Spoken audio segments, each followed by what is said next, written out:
Ini adalah sebuah kisah nyata. Di tahun 2006, 6 orang perampok, hanya menggunakan 4 pistol mainan, dengan mudahnya berhasil merampok dari Bank Rio de Janeiro. Uang sebesar 25 juta US dollar. Yang lebih mengagetkan lagi adalah, dalang dari perampokan terbesar di dunia ini, ialah penulis skenario dari film ini sendiri. Cara yang mereka gunakan untuk merampok bank, serta trik mereka untuk melarikan diri membuat orang terkagum-kagum. Karena perampok-perampok lain pasti memikirkan cara untuk melarikan diri. Sedangkan mereka, malah memikirkan bagaimana caranya untuk tertangkap. Cerita dimulai di malam berhujan. Mobil yang melaju kencang mencipratkan air ke tubuh Chayo. Dia membuang rokoknya dengan kesal. Tanpa diduga, puntung rokoknya terbawa oleh air hujan. Maju terus ke depan, masuk ke dalam penutup lubang gat. Begitu mengangkat kepala, Bank Rio de Janeiro berdiri di depannya. Dia mengikuti arah aliran air, terus sampai ke pinggiran kota. Dan benar saja, di bawah sebuah jembatan, dia menemukan pintu keluar yang menghubungkan semua gat di kota. Tiba-tiba sebuah ide gila muncul di benak Chayo. Dia ingin merampok bank tersebut. Jadi dia pergi mencari teman baiknya yang adalah seorang insinyur, Tuan Jenggot, dan Malino, pencuri profesional. Mereka bertiga datang ke penutup lubang gat yang berada di depan bank. Memasukkan pita pengukur ke dalam penutup lubang gat. Kemudian masuk ke dalam pintu keluar gat. Di pinggiran kota yang ditemukan oleh Chayo, menemukan pita pengukurnya. Jaraknya hanya 18 meter dari permukaan tanah bank. Kemudian mereka menggunakan ban sepeda. Diam-diam berhasil mengukur jarak penutup lubang gat ke pintu masuk bank. Sekitar 7,1 meter. Menggunakan teori Pythagoras, sangat mudah menghitung panjang sisi ketiga dan sudut kemiringan. Mereka langsung menemukan lokasinya, dan berencana menggali sebuah terowongan di sini, yang langsung menyambung ke lemari besi bank. Selanjutnya, Chayo datang ke bank dan memotret gila-gilaan. Tetapi malah menarik perhatian satpam. Dia dibawa ke ruang satpam di lantai bawah, dan lemari besi bank juga berada di lantai bawah. Satpam mengecek kamera, tetapi tidak menemukan foto apapun. Ternyata dia sengaja ketahuan oleh satpam. Tujuannya adalah untuk melihat posisi lemari besi. Setelah mempunyai gambar denah bank, bagaimana cara membuka brankas, menjadi kunci dari rencana mereka. Setidaknya diperlukan 1 menit dengan pistol las untuk membuka 1 brankas. Jika mau membuka semua 400 brankas, butuh 7 jam. Sangat tidak mungkin. Malino langsung pergi ke cabang lain, menyewa sebuah brankas, kemudian mencatat model gemboknya N untuk diteliti. Terowongan sudah hampir selesai digali, tetapi mereka masih belum menemukan cara menghindari alarm keamanan. Aksi mereka menemui jalan buntu untuk sementara. Di hari ini, Chayo pergi menemui Malino lagi, karena dia menemukan sebuah ide cemerlang. Langsung merampok bank. Polisi 2 menit kemudian tiba di tempat kejadian, menggali terowongan sembunyi-sembunyi. Alarm setiap menit bisa berbunyi. Tetapi jika sembari merampok bank, sembari menggali terowongan, polisi tidak akan berkutik. Karena sampai sekarang ini, polisi masih belum mengembangkan sistem anti perampokan yang bisa mencegah mereka secara bersamaan.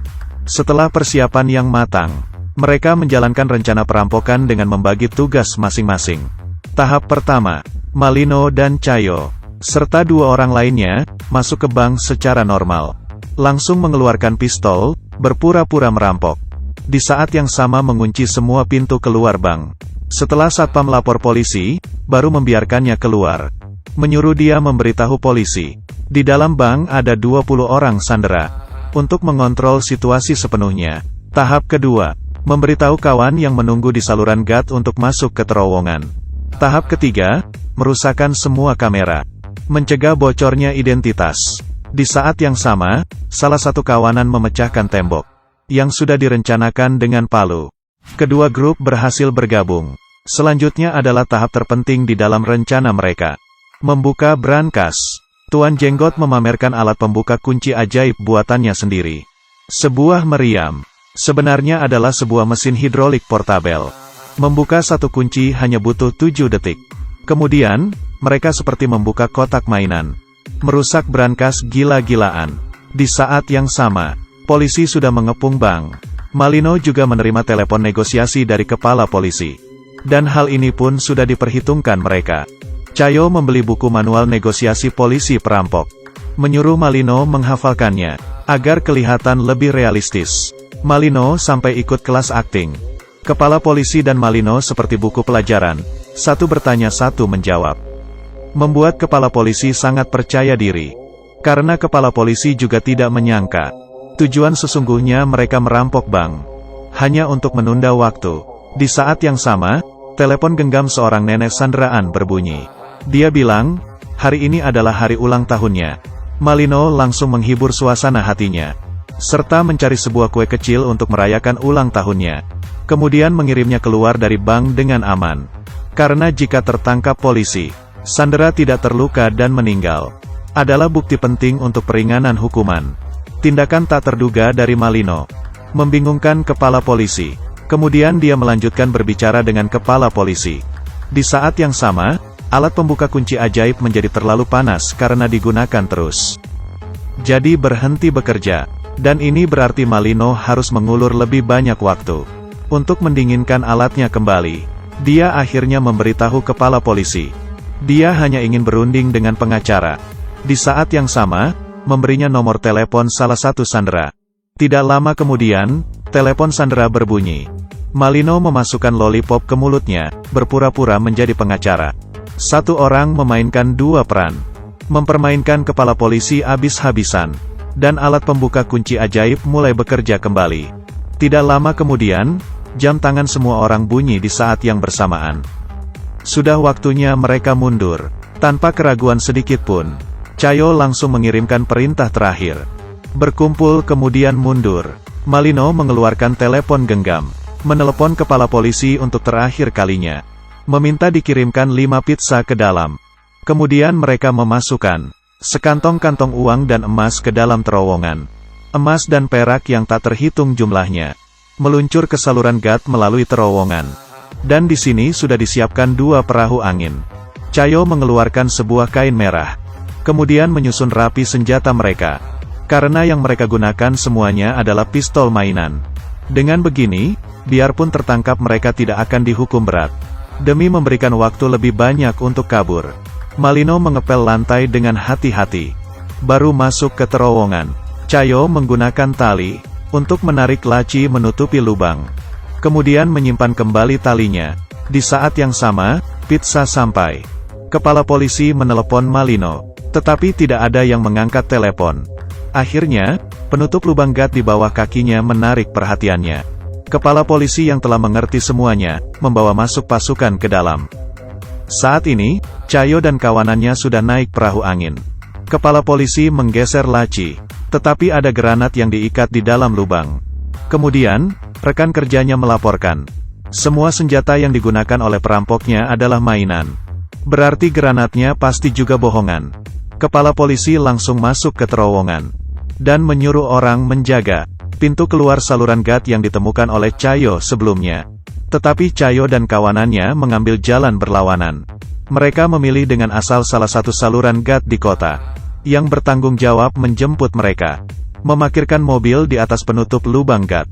Kemudian membuka lantai mobil. Mereka keluar satu persatu. Di saat yang sama, sirene polisi berbunyi. Hati ke-6 orang itu sangat ketakutan. Dengan makin mendekatnya suara sirene, sebuah mobil polisi lewat. Di sisi lain, kepala polisi akhirnya tiba ke pintu keluar melalui terowongan. Tetapi tidak menemukan apa-apa. Kemudian, 6 orang perampok melihat uang yang tidak akan habis sampai beberapa keturunan. Tidak bisa menahan diri bertepuk tangan. Setelah membagi hasil rampokan, mereka berpisah. Jika ceritanya berakhir sampai sini saja, maka ini tidak bisa dihitung sebagai kasus perampokan besar di dunia. Tidak lama kemudian, setelah menjadi kaya mendadak, salah seorang perampok membuang istrinya. Dalam kemarahan istrinya melaporkan suaminya ke polisi. Tidak lama kemudian, ke-6 perampok tertangkap. Tetapi karena senjata yang mereka gunakan adalah senjata mainan, dan juga tidak menyakiti sandera, polisi hanya bisa memberikan hukuman ringan. Sedangkan Cayo, dalang dari perampokan, hanya dihukum selama 1 tahun 7 bulan. Setelah keluar dari penjara, mereka kembali melewati hari sebagai orang kaya. Sedangkan jumlah spesifik yang dicuri dari Bank Rio de Janeiro Sampai sekarang masih menjadi misteri. Ternyata dari awal, tertangkap dan dipenjara adalah salah satu rencana mereka. Karena hanya dengan cara ini mereka baru bisa menjadi orang benar. Biarpun film ini memberikan penanganan, pendramaan tentang kasus perampokan ini, tetapi detail dari kejadiannya sangat menyerupai aslinya. Karena dalang dari kasus perampokan ini, ialah penulis skenario dari film ini sendiri.